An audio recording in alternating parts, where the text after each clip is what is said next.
Кара-Суу районуна караштуу номер 65 Муратхан Сабиров атындагы профилдик мектеп гимназия комплекси. Кыргыз тили сабагы 3-класс 2-чейрек үчүн. Бүгүнкү сабакты кыргыз тили жана адабияты мугалими Тулибаева Кандалат Туктабаевна алып барат. Саламатсыңарбы балдар? Мугалими күндөй тийсе жаркырап, окуучулар гүл сыяктуу ачылат демекчи баарыңарга жагымдуу маанай каалап, бүгүнкү кыргыз тили сабагыбызды баштайбыз. Балдар, өзүңөр билгендей эле биз өткөн сабакта силер менен азык-түлүктөр жөнүндө сүйлөшкөнбүз. Мен азыр нан азыктары жөнүндө макалдарды окуйм. Силер жакшылап маанисин түшүнүп тургула. Нан баарынан улук. Нан адамдын маңдай тери. Кулактай нан жесең, улактай күч толот. Даны жоктун наны жок, наны жоктун жаны жок. Мына балдар, макалдардын маанисин түшүнүп алдыңарбы? Демек, ар дайым бизге күч кубат берип тура турган бул нан экен. Ошондуктан балдар, нанга ар дайым этияттык менен мамиле жасайлы. Демек балдар, бүгүнкү биздин жат жазуубуздун темасы эмне жөнүндө болорун билип алдыңарбы? Азаматсыңар. Бүгүнкү биздин жат жазуубуз мына ушул нан жөнүндө болмокчу. Анда эмесе баарыңар колуңарга калем саптарыңарды алып, жат жазуу дептериңерди ачып, 7 айынын 30-у бүгүнкү жат жазуубуздун темасы өмүр күл азыгы деп жазып койгула. Күл азык деген сөздү түшүнөсүңөрбү балдар?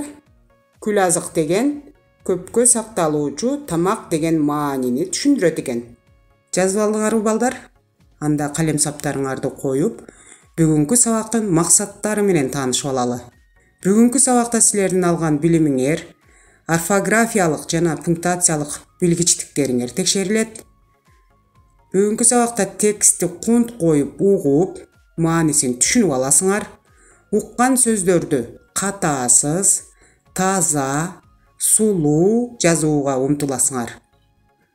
Нан үчүн баба дыйкандарыбыз көп эмгек жумшашаарын түшүнүп, нанга этияттык менен мамиле жасоого көнүгө бересиңер. Сабагыбыздын максаты түшүнүктүү болсо, балдар, жат жазуу жазып жаткан учурда эмнелерге көңүл буруш керек, эске салып алалы. Кыргыз тилиндеги өзгөчө ө, ү, ң тыбыштарына көңүл буруш керек. Созулма а, о, у, э, ө, ү тыбыштарына көңүл буруш керек. Бир сапка батпай калган сөздөрдү туура ташымалдап алып өтүш керек. Энчилүү аттардын жазылышына көңүл буруш керек. Жаңы ой же болбосо абзацка көңүл буруш керек. Ошондой эле йоттошкон е, ё, ю, я тамгаларына көңүл буруш керек. Андан сырткары пунктуациялык белгилерге дагы жакшылап көңүл буруш керек экен. Алар чекит, үтүр, суроо белги, илеп белги, кош чекит, үтүр чекит, каша, тырмакча жана көп чекит. Мына ушул эрежелерди сөзсүз сактап жазгыла. Балдар, жат жазууну кандай отуруп жазыш керек? Азаматсыңар. Анда силер дагы түз отуруп жазгыла. Анда эмесе балдар, мен азыр силерге текстти окуп берем. Силер жакшылап текстти угуп, маанисин түшүнүп алгыла. Өмүр күл азыгы. Нан адамдын жашоосунда эң керектүү азык. Нан биздин байлыгыбыз. Нан болсо курсак да ток болот. Ошондуктан нанды өмүрдүн күл азыгы деп эсептейбиз. Нансыз жашоо жок. Нан үчүн маңдай тер төгүп, дыйкандарыбыз албан күч аракет, эмгектерин жумшашат. Нанды эч качан ысырап кылбаш керек, убал болот. Нан баарынан ыйык экендигин унутпоо керек. Үйдө болобу, ашканада болобу, нанга этият мамиле жасаш керек. Мына балдар, мен текстти окуп бердим. Эгер маанисин түшүнүп алган болсоңор, баарыңар калемсаптарды алып, жат жазууну абзацтан баштоону унутпагыла. Жазгыла. Нан адамдын жашоосунда эң керектүү азык. Нан адамдын жашоосунда эң керектүү азык. Кайталайм. Нан адамдын жашоосунда эң керектүү азык. Кийинки сүйлөм. Нан биздин байлыгыбыз. Нан биздин байлыгыбыз. Кайталайм. Нан биздин байлыгыбыз. Кийинки сүйлөм. Нан болсо, курсак да ток болот. Нан болсо, курсак да ток болот. Кайталайм. Нан болсо, курсак да ток болот. Кийинки сүйлөм. Ошондуктан нанды өмүрдүн күл азыгы деп эсептейбиз. Ошондуктан нанды өмүрдүн күл азыгы деп эсептейбиз. Кайталайм. Ошондуктан нанды өмүрдүн күл азыгы деп эсептейбиз. Кийинки сүйлөм. Нансыз жашоо жок. Нансыз жашоо жок. Кайталайм. Нансыз жашоо жок. Кийинки сүйлөм.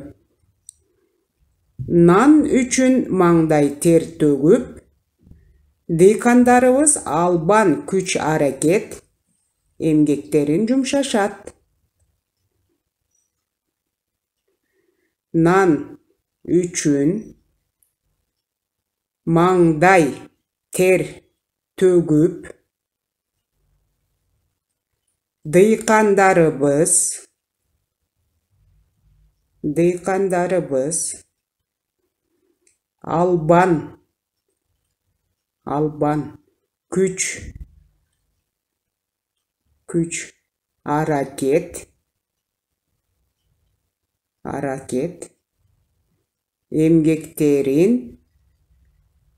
эмгектерин жумшашат. Кайталайм. Нан үчүн маңдай тер төгүп, дыйкандарыбыз албан күч аракет эмгектерин жумшашат. Кийинки сүйлөм. Нанды эч качан ысырап кылбаш керек. Обал болот. Нанды эч качан ысырап кылбаш керек. Обал болот. Кайталайм. Нанды эч качан ысырап кылбаш керек. Обал болот. Кийинки сүйлөм. Нан баарынан ыйык экендигин унутпоо керек. Нан баарынан ыйык экендигин унутпоо керек.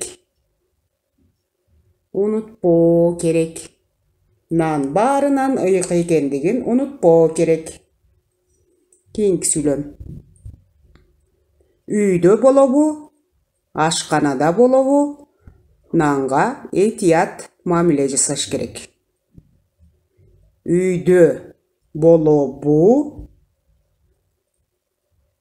ашканада болобу, нанга этият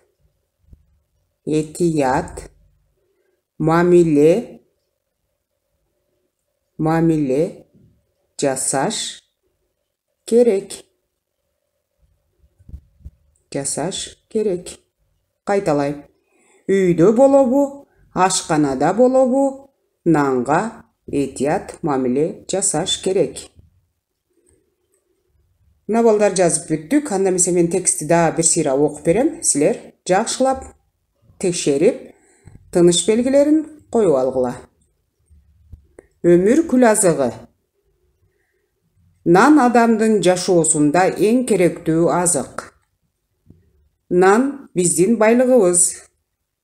Нан болсо курсак да ток болот.